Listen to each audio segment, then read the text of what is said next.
regardez nos maîtres, la grandeur de nos maîtres. Voilà, c'est le 8e jour du service dans le temple. Le premier jour de Aaron. Et le moment le plus haut, le plus grand, Aaron y perd ses 2 enfants. Que Dieu nous en préserve. Et là, Moshe leur demande de manger les sacrifices de Aaron et Éléazar et Tamar. 3 sacrifices. Et voilà que Moshe s'approche. Et alors à ce moment-là, il commence à s'énerver. Quoi? Vous n'avez pas mangé le sacrifice de Rosh Chodesh? Pourquoi ça? Vous avez fauté. Et là, Aaron, il répond à Moshe. Étant donné que on est en deuil, ce 3e sacrifice de Rosh Chodesh, on ne pouvait pas le manger. Voilà. Maintenant, Moshe, le passeau qui vient, il dit écoutez bien comme c'est beau. Vaishma Moshe, vaïta benav. Il a entendu Moshe. Vaïta benav. Il a dit c'est vrai, tu avais raison. C'est moi qui me suis trompé. Alors sur ce passage-là qui est extraordinaire, ces 2 lignes, il y a des midrashim. Mais alors, premièrement, premier midrash, c'est de dire comment Moshe tu as pu te tromper? Comment c'est possible? Nos sages nous disent comme il s'est énervé, il a été makpid, ça veut dire qu'il a été pointilleux sur Moshe et ses frères et ses enfants. Donc à cause de ça, il a oublié la halakha. La personne, quand elle se met en colère, eh ben, elle oublie l'essentiel de ça. De là, on apprend. Aïe, aïe, aïe, regardez comme c'est fort. Quel rapport la colère et l'oubli? Quel rapport? Alors, j'ai voulu essayer de réfléchir un petit peu, hein, qu'Hachem nous donne de cette sagesse-là. J'ai pensé que, pourquoi je m'énerve? Je m'énerve parce que je pense que je suis plus fort que toi, ou que je suis plus intelligent que toi. Toi, tu es bête, tu n'as pas fait ce qu'il fallait faire, et moi, je te dis ce qu'il faut faire. Donc, comme moi, je pense que ma pensée, elle est mieux que la tienne, alors je m'énerve. Hachem, qu'est-ce qui fait en sorte que j'oublie l'essentiel? Parce que je pense que mon cerveau, à moi, il est plus intelligent que le tien. Donc, je m'excite. Mais on n'a pas le droit de s'énerver. Tout simplement, Hachem, il a donné une pensée dans ma tête, plus que la tienne. C'est pas pour ça que je dois m'énerver. Je dois expliquer. Je dois faire participer à cette réflexion-là, mais pas m'énerver. Si tu t'énerves, donc tu es un fauteur. Voilà ce qu'il dit le Midrash. Mais comment s'est comporté Aaron? Comment s'est comporté les enfants de Aaron? Alors regardez bien. Il y a marqué comme ça. Regardez comme c'est beau. Maintenant, Moshe, devant tout le monde, il réprimande Aaron et ses enfants. En vérité, c'est faux. Il va réprimander les enfants devant Aaron. Parce que Moshe, il donne trop de kavod envers Aaron pour lui faire une remontrance. Donc il parle aux enfants. Et par ricochet, la réflexion est sur Aaron. Donc Moshe, il est délicat. Il ne veut pas vexer Aaron. Maintenant, comment il réagit Aaron devant tout le monde là? Il reçoit une réprimande. Qu'est-ce qu'il aurait fait à un autre? Toi, tu es Moshe, toi, tu es dirigeant, mais tu comprends rien, tu es bête.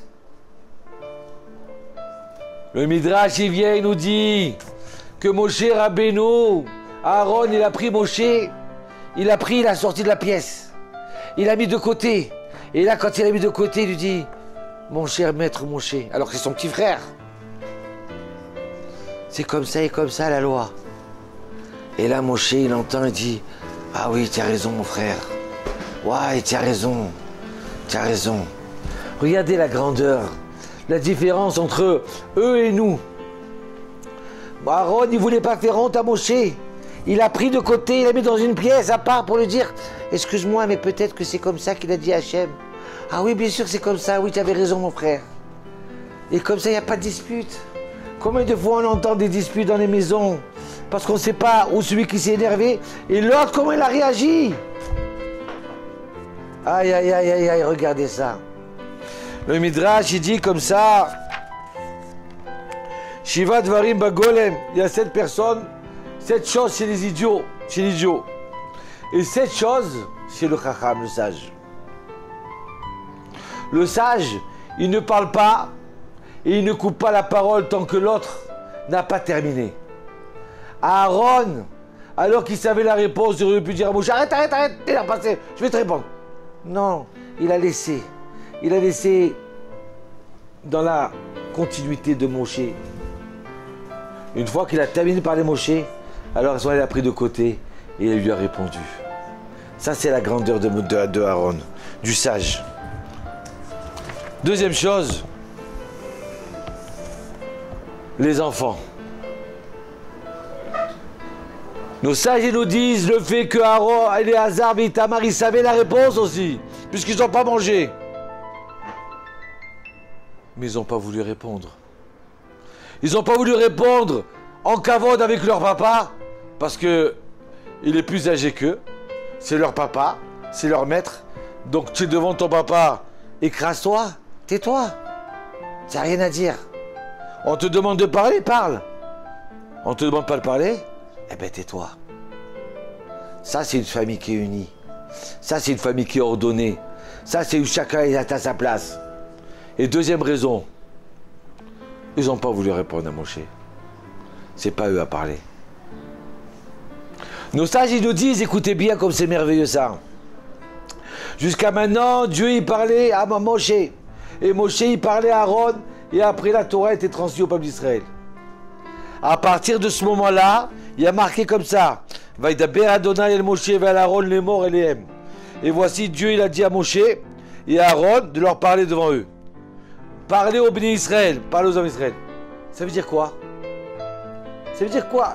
Ça veut dire qu'en fin de compte, Dieu, il a parlé à Moshe. Moshe, il a parlé à Aaron.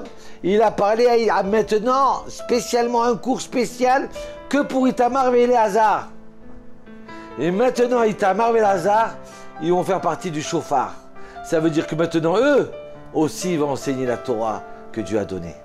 Ça veut dire que maintenant, qui c'est qui va transmettre la Torah au peuple d'Israël? Pas simplement Moshe, pas simplement Aaron, mais aussi Éléazar et Itamar. Grâce à quoi maintenant eux ils vont être les enseignants? Parce qu'ils se sont tus devant Moshe et Aaron. C'est pas extraordinaire ça? Je voudrais m'arrêter là, mais il y a encore un autre midrash. Un midrash qui dit que quand Moshe s'est aperçu qu'il s'est trompé, eh ben il n'a pas eu honte de dire je me suis trompé. Il y en a d'autres qui disent, ah, ils cherchent des excuses. Ah, mais peut-être tu as raison. Ou peut-être on a tous les deux raison. Ah, peut-être que j'ai pas tout à fait tort. Et puis bon, on en parlera après, Non, Moshe, il n'a pas dit on en parlera après. Moshe, il s'est levé. Il a tourné dans tout le Machani Israël, dans tout le camp d'Israël. Il a dit, je me suis trompé. Aaron, il a eu raison. Et moi, je me suis trompé. Rendez-vous compte, hein? Est-ce qu'il y a un pape, l'Avdil Ben Kodesh Tichol?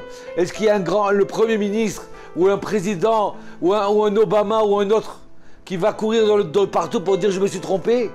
S'il veut dire je suis trompé, c'est-à-dire je suis zéro. Qui c'est qui va reconnaître? Moshe, non.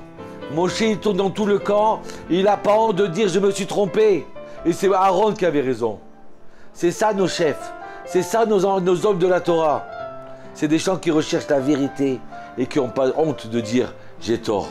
Donc maintenant, c'est vrai que ce mérite-là, qui fasse que ça donne la réfoua à Noémie, Batsara, et qu'on puisse doucement, doucement arranger un petit peu nos défauts et perfectionner nos qualités comme Moshe, Aaron et ses enfants. Shalom.